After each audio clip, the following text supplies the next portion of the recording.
Favourite serials இனி டிவிக்கு முன்பே சன் நெக்ஸ்ட் ஆப்ல ஜாலியா எல்லாருக்கும் முன்னாடியே பாருங்க. இப்பவே சன் நெக்ஸ்ட் ஆப்பை டவுன்லோட் பண்ணி சப்ஸ்கிரைப் பண்ணுங்க. அக்கா சொல்லு புள்ள.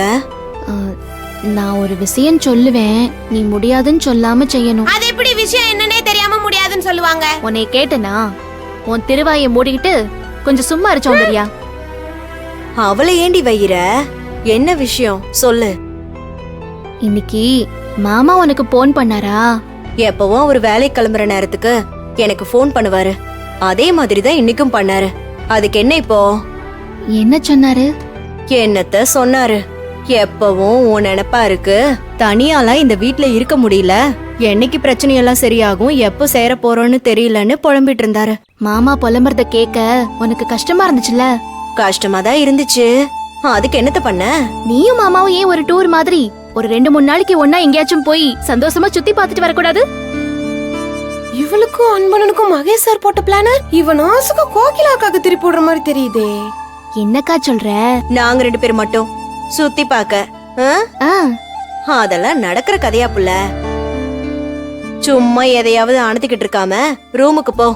எனக்கு சோலி கிடக்கு, நான் போய் அத பாக்குறேன்.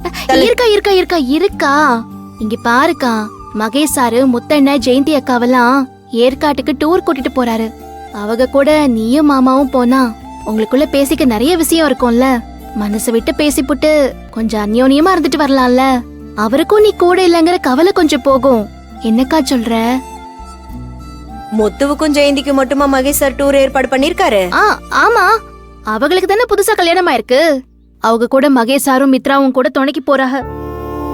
ஓ, உனக்காக முத்துவுக்கும் ஜெயந்திக்கும் கல்யாணம் பண்ணி வச்ச மனுஷன் உன்னையும் அன்புவையும் விட்டுட்டு முத்துவுக்கும் ஜெயந்திக்கும் மட்டும் தேனிலவுக்கு ஏற்பாடு பண்ணாராக்கும்.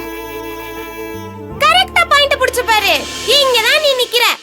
ஆனந்திக்கு அக்கா நீ ப்ரூவ் பண்ணிட்டக்கா. மகேஷ் சாரு இவங்க 2 பேர் ஜோடிக்கு தான் ஹனிமூன் ட்ரிப் பிளான் பண்ணிருந்தாரு. ஆனா மேடம் தான் எப்பவும் போல எல்லாத்தையும் எடுத்தறிஞ்சு பேசிப்புட்டு இங்க வந்து உன்னை பார்த்ததும் மனசுக்குள்ள ஏதோ தோணி அவளுக்கு பதிலா உன்னையும் அன்பனனுக்கு பதிலா உன் வீட்டுக்காரரையும் அனுப்பி வைக்க பாக்குறா. என்ன ஆனந்தி இதெல்லாம்? அக்கா, நான் இருக்கிற பிரச்சனை இல்ல. என் கழுத்துல அவர் தாலி கட்ட வச்சு நீங்களாம் வேடிக்கை பார்த்ததே போதும். இதுல இந்த தேனிலவு இதெல்லாம் கொடுமையோட உச்சங்கா. என் வாழ்க்கைக்கு எது தேவையோ அதை தேடி நான் போயிட்டு இருக்கேன். இந்த நேரத்துல என்னால இதுக்கெல்லாம் இடம் கொடுக்க முடியாது. அது சரியா வராது. அதுக்காக உன் வாழ்க்கை இப்படி மூலையில முடங்கி கிடக்கிறத பாத்துட்டு என்னால சும்மா இருக்க முடியாதுக்கா. நீயும் சரவண மாமாவும் சந்தோஷமா ஏற்காட்டுக்கு போயிட்டு வாங்க. என் வாழ்க்கை முடங்கி கிடக்கிறத நினைச்சு நீ இவ்ளோ கவலைப்படுறியே, உன் வாழ்க்கை மட்டும் என்ன அப்படியே காத்தாடி கணக்கா ஓடிக்கிட்டா இருக்கு?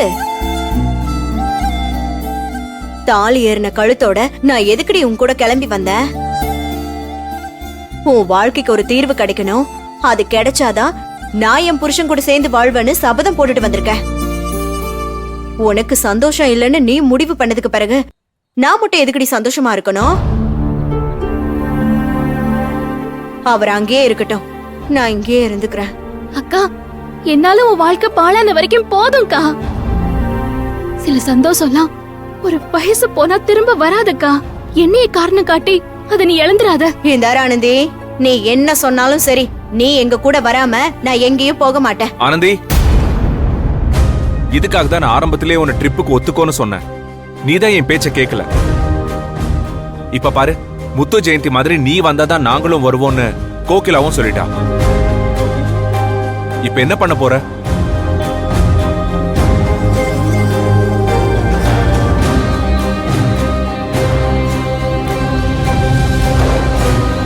உன் ஒருத்தரோட பிடிவாதத்தால எத்தனை பேர் சந்தோஷம் பாதிக்கப்படுதுன்னு கொஞ்சமாவது யோசிச்சு பாத்தியா?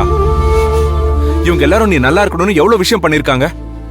உன் கழுத்துல அன்பு தாலி கட்டணும்னு உன் கல்யாணத்துல அவ்வளவு பெரிய ரிஸ்க் எடுத்த முத்து ஜெயந்தியோட உணர்வை நீ மதிக்கல. கல்யாணம் முடிஞ்சும் உனக்காக உன் கூட வந்து வாழ்ந்துட்டு இருக்கிற உன் அக்காவோட தியாகத்தை பத்தியும் நீ நினைக்கல. அவங்க சந்தோஷத்தை விட உன் பிடிவாதம் தான் உனக்கு பெருசாயிடுச்சு. நீ எப்ப இருந்து இவ்வளவு சுயநலமா மாறின? மகேஷ், ஏன் வார்த்தையால அவளை காயப்படுத்துற? ஆனந்திக்கு நான் சொல்லி புரிய வைக்கிறேன். ஆனந்தி, நீ தினம் தினம் எங்களையே பார்த்துக்கிட்டு எப்பவும் உன் பிரச்சனை பத்தியே யோசிச்சு ரொம்ப சோர்ந்து போயிருக்க.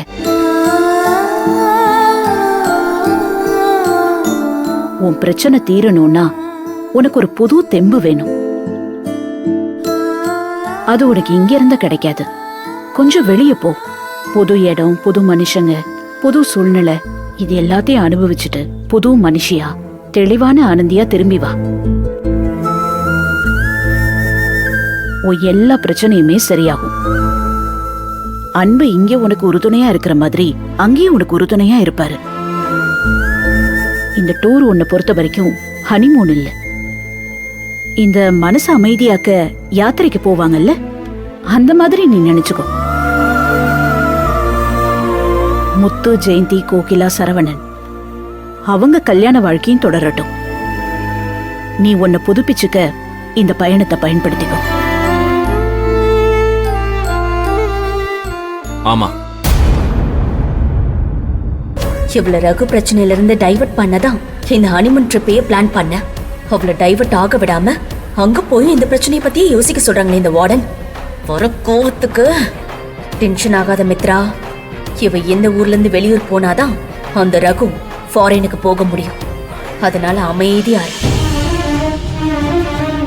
என்ன யோசிக்கிற ஆனந்தி? சரின்னு தான் சொல்ல. என் அக்கா மாமாக்காகவும் முத்தண்ண ஜெயந்தி அக்காக்காகவும் நான் போறேன் மேடம்.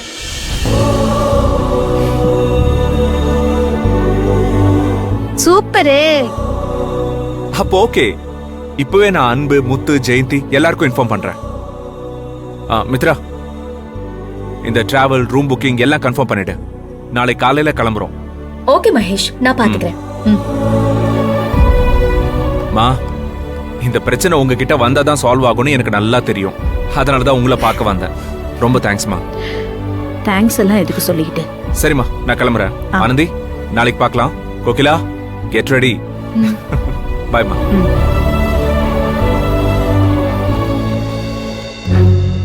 கோகிலா, கொஞ்சம் என் கூட வாயேன்.